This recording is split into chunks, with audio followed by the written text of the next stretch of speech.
Class 9th के motion chapter में last video जो हम लोग देख रहे थे उसमें हम लोगों ने देखा था ग्राफिकल रिप्रेजेंटेशन ऑफ मोशन, यानी कि मोशन को ग्राफिकली कैसे रिप्रेजेंट किया जाता है उसका अलग अलग ग्राफ बना करके हम लोगों ने देखा था। और आज का जो हमारा टॉपिक है ये आज का दो टॉपिक होगा, जिसमें से पहला टॉपिक होगा इक्वेशन ऑफ मोशन, यानी कि मोशंस के कितने टाइप के इक्वेशंस होते हैं वो आज हम लोग देखेंगे। इसके अलावा दूसरा जो टॉपिक है वो टॉपिक होगा कि उन इक्वेशंस को ग्राफिकली मेथड के द्वारा, ग्राफिकल मेथड को यूज करते हुए किस तरह से डिराइव किया जाता है वो हम लोग भी यहाँ पे फाइंड आउट करने की कोशिश करेंगे। तो सबसे पहले देखते हैं कि मोशंस के कौन कौन से इक्वेशंस होते हैं। जो हमारा सबसे पहला टॉपिक है इक्वेशंस ऑफ मोशन। मोशन के कितने टाइप के इक्वेशंस होते हैं? तो मोशन के जनरली तीन टाइप के इक्वेशंस होते हैं। जो पहला इक्वेशन है वो पहला इक्वेशन होता है v is equal to U plus A T. दूसरा equation s is equal to U T plus half A T square. और जो थर्ड इक्वेशन होता है वो थर्ड इक्वेशन है v square is equal to U square plus 2as। ये तीन तरह के मोशंस के इक्वेशन होते हैं जिनको हम लोग आज डिराइव भी करने वाले हैं। तो सबसे पहले देखते हैं कि इस इक्वेशंस ऑफ मोशन के अंदर में जो अलग अलग सिंबल दिया गया है इसका मतलब क्या है। तो कुछ सिंबल्स के बारे में तो हम लोग पहले से जान रहे हैं कि v मतलब क्या होता है, तो इसका मतलब फाइनल वेलोसिटी।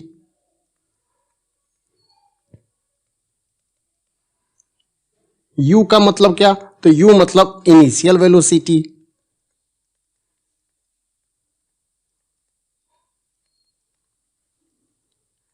s मतलब डिस्टेंस कवर्ड, यानी कि कितना डिस्टेंस कवर किया गया है, कितना डिस्टेंस ऑब्जेक्ट चला है।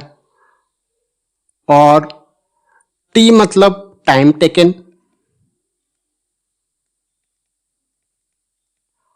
और a का मतलब एक्सेलरेशन। तो ये तीन तरह के मोशन के इक्वेशन होते हैं जिनको हम लोग ग्राफिकली आज डिराइव करने वाले हैं, फाइंड आउट करने वाले हैं कि ये तीन इक्वेशन ऑफ मोशन आया कहां से। तो जो सबसे पहला इक्वेशन ऑफ मोशन है वो है v is equal to U plus A T.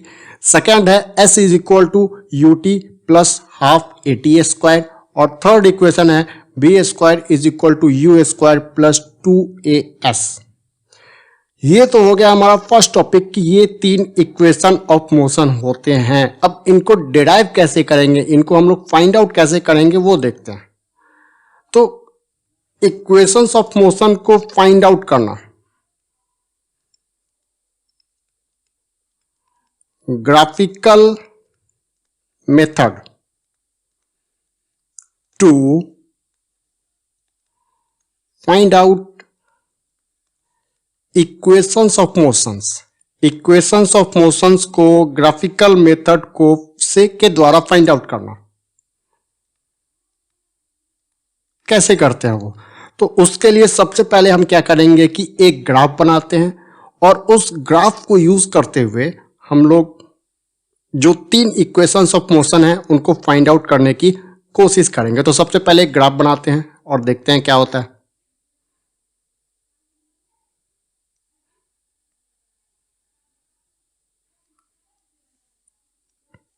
ये y एक्सिस, ये x एक्सिस और ये हमारा ओरिजिन।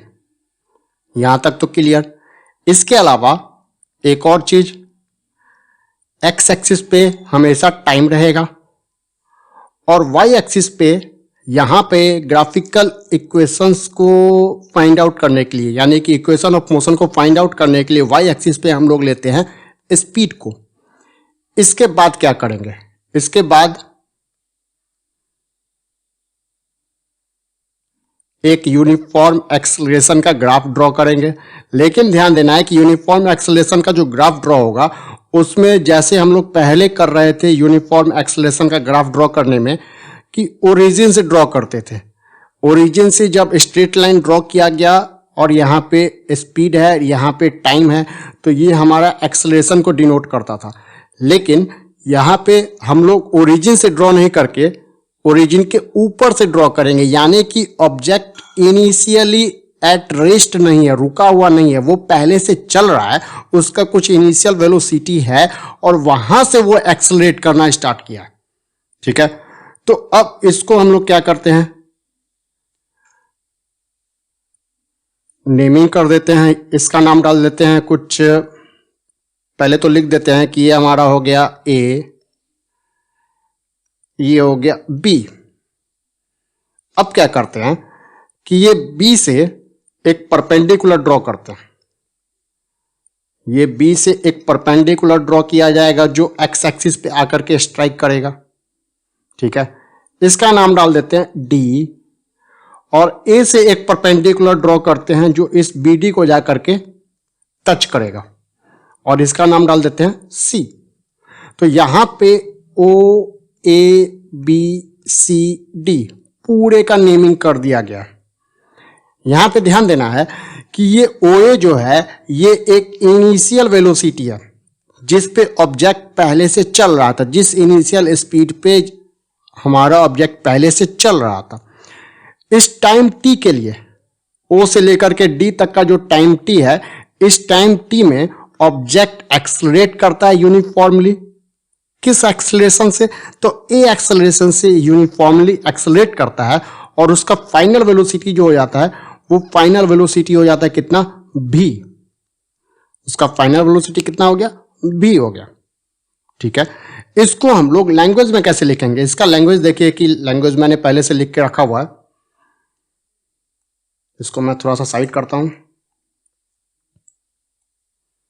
तो यहां पे दे रहा है कि consider an object is moving with a uniform velocity u।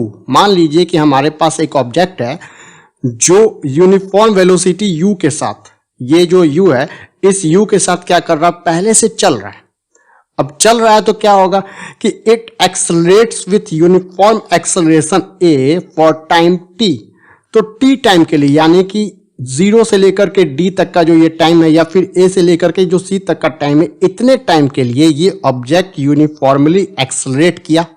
तो एक्सेलरेट करेगा तो उसका वेलोसिटी क्या होगा, इंक्रीज करेगा।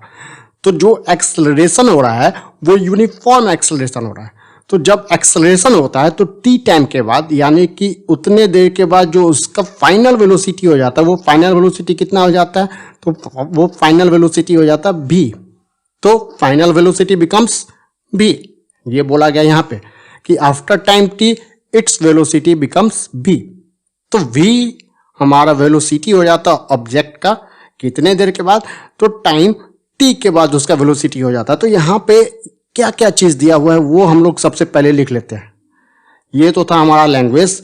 अब यहाँ पे OA, O से लेकर के A तक का जो है ये OA, ये OA किसको रिप्रेजेंट कर रहा है, तो ये OA रिप्रेजेंट कर रहा है इनिशियल वेलोसिटी u को। क्लियर। उसके बाद BD किसे रिप्रेजेंट कर रहा है, तो ये B से लेकर के D तक का जो डिस्टेंस है ये रिप्रेजेंट कर रहा है फाइनल वेलोसिटी v को। तो इसे भी लिख देते हैं BD is equal to final velocity v। अब यहां पे एक चीज और हम लोग कर सकते हैं कि BD जो है इसे हम लोग तोड़ करके लिख सकते हैं BC प्लस CD। अब कैसे करेंगे, तो ये देखिए BC और CD, BC plus CD is equal to पूरा का पूरा BD।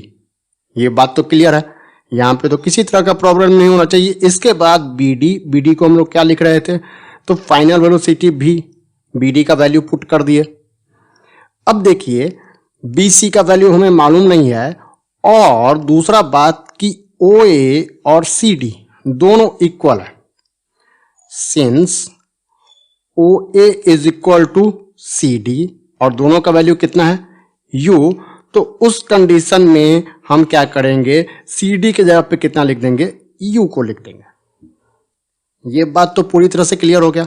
अब यहां पे क्या करना है, हमें एक और चीज को फाइंड आउट करना है कि BC का वैल्यू क्या होगा, ये B से लेकर के C तक का वैल्यू क्या होगा, इसे फाइंड आउट करना। तो ये फाइंड आउट कैसे होगा, तो ये फाइंड आउट करने के लिए हम लोगों ने एक चीज देखा था जब एक्सेलरेशन पढ़ रहे थे कि अगर ये हमारा O है, ये B है और ये C है, तो अगर एक्सेलरेशन OA फाइंड आउट करना था तो क्या करते थे, OA अपॉन OC करते थे।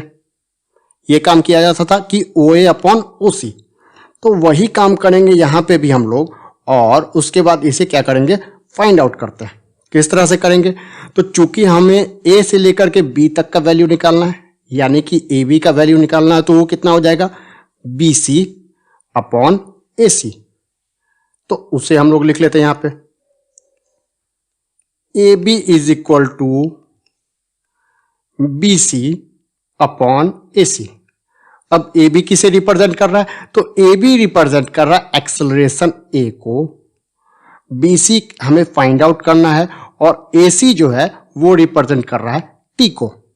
अब T को कैसे रिप्रेजेंट कर रहा है, तो O से लेकर के D तक और A से लेकर के C तक, चूंकि इक्वल है इसीलिए हम लोगों ने यहाँ पे क्या किया कि AC की जगह पे क्या लिख दिया, T लिख दिया।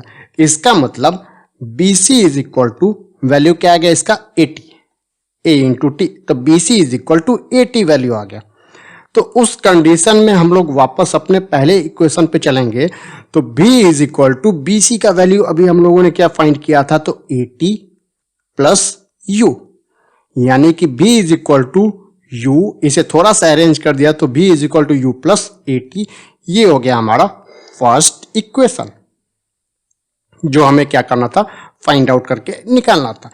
तो B is equal to V is equal to U plus 80, ये हमारा फर्स्ट इक्वेशन ऑफ मोशन आ गया, जहां पे V जो होगा वो final velocity, U initial velocity, T हो जाएगा टाइम, और A क्या हो जाएगा, तो ये हो गया हमारे लिए एक्सेलरेशन। तो ये चार चीज जो हमारा था, ये इस फर्स्ट इक्वेशन में हमारा फाइंड आउट हो गया, यानी कि V is equal to U plus 80 find out होकर के हमारे पास आ गया। अब सेकेंड इक्वेशन ऑफ मोशन हमारे पास आता है कि S is equal to UT plus half AT square. इसे किस तरह से हम लोग फाइंड आउट करते हैं, ये देखते हैं।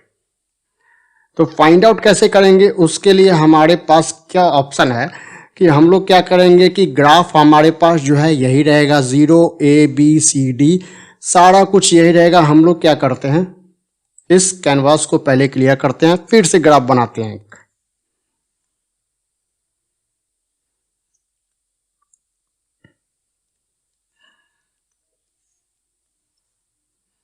तो ये 0 यानी कि ओरिजिन A B, और यहां से एक परपेंडिकुलर नीचे की तरफ ड्रॉ हुआ था पहले, और A से एक परपेंडिकुलर गया था इधर, जिसे नाम दिया गया C, और ये नीचे था D। साथ में ये था हमारे लिए टाइम, और ये था हमारे लिए स्पीड, और क्या क्या चीज दिया हुआ था, तो इसमें और दिया हुआ था कि OA जो था वो U, B से लेकर के D तक का जो वैल्यू था ये V, और A से लेकर के B तक का जो वैल्यू था ये A, और O से लेकर के D तक का जो वैल्यू था ये T। ये चीज हमारे पास था। तब आते हैं हम लोग अपने सेकेंड इक्वेशन ऑफ मोशन में कि सेकेंड इक्वेशन ऑफ मोशन किस तरह से फाइंड आउट होगा। तो सेकेंड इक्वेशन ऑफ मोशन हमारे पास है S is equal to UT plus half AT square. अब S का मतलब क्या होता है, तो S का मतलब होता है डिस्टेंस ट्रेवल। जब ग्राफिकल रिप्रेजेंटेशन ऑफ मोशन हम लोग पढ़ रहे थे, तो डिस्टेंस ट्रेवल जो हम लोग फाइंड आउट कर रहे थे, वो कैसे फाइंड आउट कर रहे थे, तो उसे फाइंड आउट करने का तरीका था कि इस ग्राफ के अंदर के रीजन के एरिया को फाइंड आउट कीजिए, यानी कि ये एरिया जो हमारे पास कलर किया हुआ है, इस एरिया को फाइंड आउट कीजिए। डिस्टेंस ट्रेवल हमें फाइंड आउट हो जाएगा। डिस्टेंस ट्रेवल, कितना ऑब्जेक्ट ट्रेवल कर रहा है, कितना डिस्टेंस कवर कर रहा है, वो हमारे पास फाइंड आउट होकर के आ जाएगा। तो अब डिस्टेंस ट्रेवल कैसे निकालेंगे, तो डिस्टेंस ट्रेवल यानी कि डिस्टेंस ट्रेवल्ड। अब डिस्टेंस ट्रेवल्ड को हम लोग क्या चीज से रिप्रेजेंट करेंगे, S से।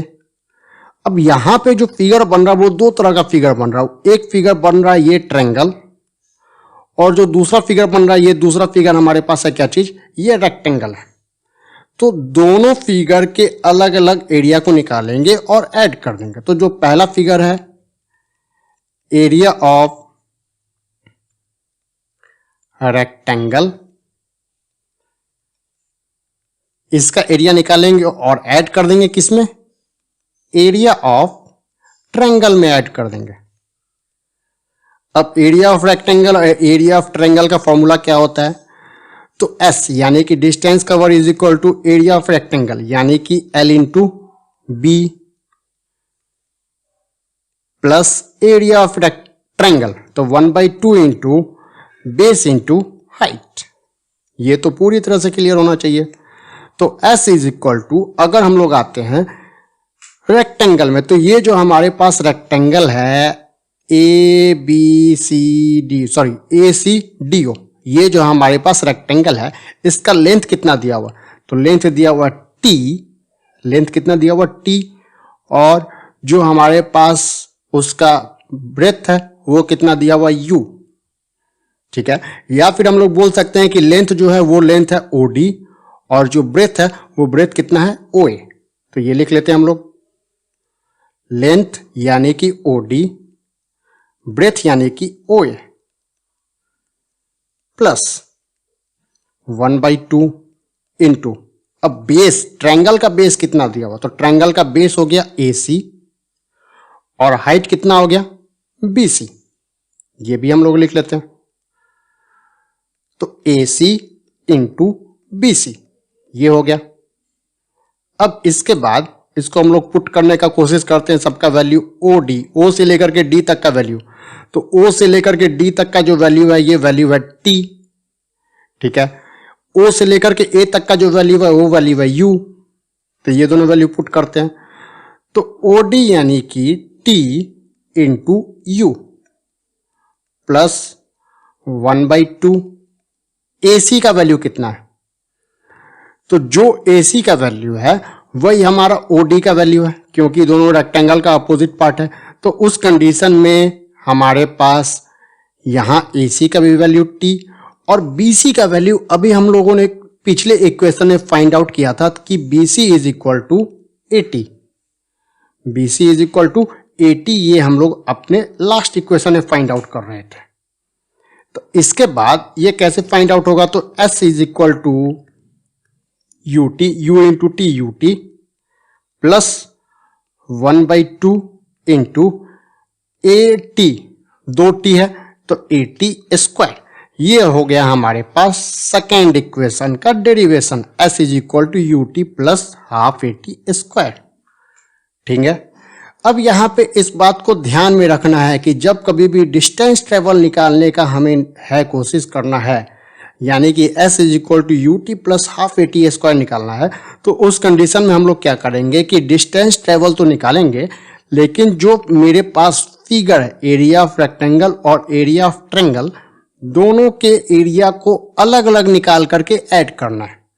तो जब दोनों के एरिया को अलग अलग निकाल करके ऐड करेंगे तभी हमारा जो ये सेकेंड इक्वेशन है S is equal to UT plus half AT square, ये फाइंड आउट हो पाएगा। अब इसके बाद हमारे पास थर्ड इक्वेशन ऑफ मोशन आता है। अब थर्ड इक्वेशन ऑफ मोशन क्या चीज है हमारे पास है, तो थर्ड इक्वेशन ऑफ मोशन जो है वो थर्ड है B square is equal to U square plus 2AS। अब इसे कैसे फाइंड आउट करेंगे, तो यहां पे एक बार फिर से हम लोग डिस्टेंस ट्रेवल निकालेंगे। एक बार फिर से हम लोग क्या करेंगे कि ऑब्जेक्ट कितना डिस्टेंस ट्रेवल कर रहा है वो फाइंड आउट करते हैं, यानी कि S फाइंड आउट करेंगे। लेकिन अंतर क्या होगा कि यहां पे अलग अलग एरिया ऑफ रेक्टेंगल और एरिया ऑफ ट्रायंगल को नहीं निकालेंगे, हम लोग एक साथ ये पूरे एरिया को फाइंड आउट करेंगे। अब पूरा एरिया एक साथ कैसे फाइंड आउट होगा, तो ये हमें दिख रहा होगा कि ये एक ट्रेपीजियम बन रहा है। ये क्या बन रहा है, एक ट्रेपीजियम बन रहा है। अब ट्रेपीजियम में दो पेयर ऑफ साइड, ये दोनों आपस में पैरेलल, और ये हो गया उसके बीच का डिस्टेंस। ठीक है, तो यहां पे जब हम लोग डिस्टेंस ट्रेवल निकालेंगे तो डायरेक्टली लिखेंगे एरिया ऑफ ट्रेपीजियम। अब एरिया ऑफ ट्रेपीजियम का फॉर्मूला क्या होता है, तो याद करेंगे कि एरिया ऑफ ट्रेपीजियम का फॉर्मूला यानी कि sum of parallel sides into height, इसको डिवाइड कर देना किससे, 2 से, यानी कि sum of parallel sides into height divided by 2। अब यहां पे देखना है कि पैरेलल साइड्स कौन कौन सा है, तो S is equal to 1/2 into parallel side कौन कौन सा है, तो पैरेलल साइड यहां पे OA और BC, ये दोनों साइड क्या चीज है, आपस में पैरेलल है।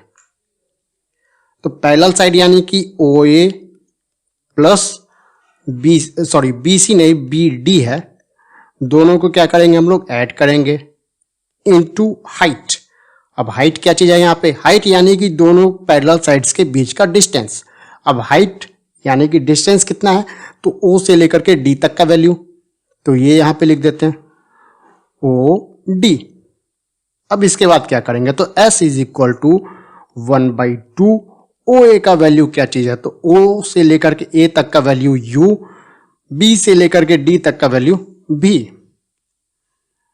तो U प्लस V इंटू इसके बाद OD का वैल्यू कितना है, तो OD का वैल्यू है हमारे पास है T, तो ये भी हमें यहां पे लिख दिया।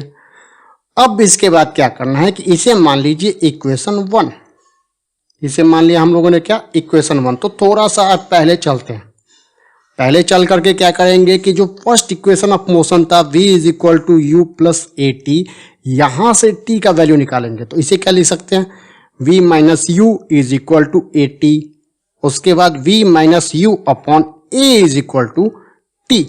तो T का वैल्यू हमें क्या फाइंड आउट हो गया, V minus U upon A is equal to T। तो T का वैल्यू जो हमें फाइंड आउट हुआ है, उस T के वैल्यू को क्या करेंगे हम लोग इस इक्वेशन में पुट कर देंगे।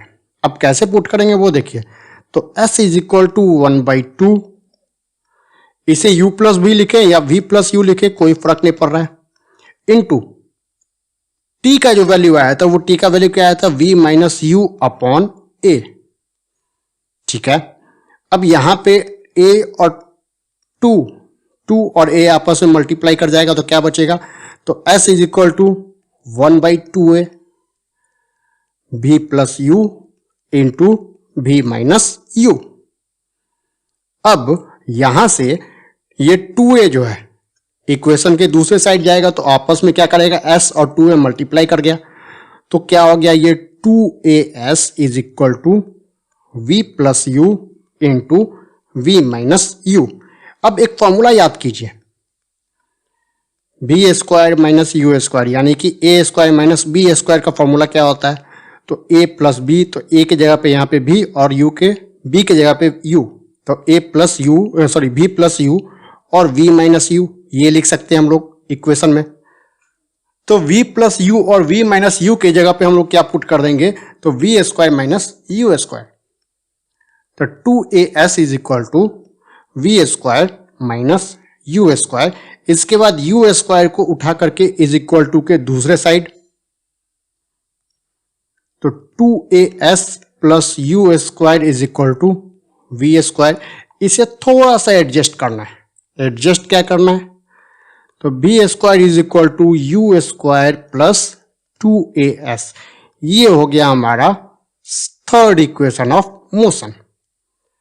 तो second equation of motion, third equation of motion में थोड़ा सा डिफरेंस है, दोनों में डिस्टेंस ट्रेवल निकाल रहे हैं, लेकिन जो फर्स्ट पार्ट था यानी कि सेकेंड इक्वेशन ऑफ मोशन था, वहां पे जब हम लोग निकालते थे डिस्टेंस ट्रेवल, तो दोनों फिगर को अलग अलग एरिया निकाल करके ऐड कर देते थे, और जब बात आया थर्ड इक्वेशन ऑफ मोशन निकालने का, तो वहां पे सारे फिगर को एक साथ कंबाइन किए और निकाल दिया हम लोगों ने क्या, तो एरिया ऑफ ट्रेपीजियम। तो जैसे ही एरिया ऑफ ट्रेपीजियम निकला, तो थर्ड इक्वेशन ऑफ मोशन निकल करके हमारे पास सामने आ गया। तो इस तरह से ग्राफिकल रिप्रेजेंटेशन ऑफ मोशन हम लोग करते हैं, यानी कि motion of equation of motion जो हमारे पास है 3। अब 3 इक्वेशन ऑफ मोशन जो हमारे पास था वो कौन कौन सा था, तो वो 3 था। पहला था V is equal to U plus AT, second equation आया था S is equal to UT plus half AT square, और थर्ड इक्वेशन जो आया था वो था B square is equal to U square plus 2AS। इस तीनों इक्वेशन को हम लोग ने ग्राफिकल मेथड से डिराइव किया, ग्राफिकल मेथड से इसे फाइंड आउट किया।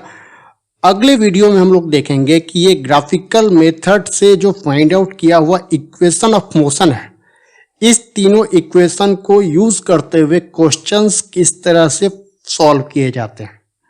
तो आज के लिए इतना ही, धन्यवाद।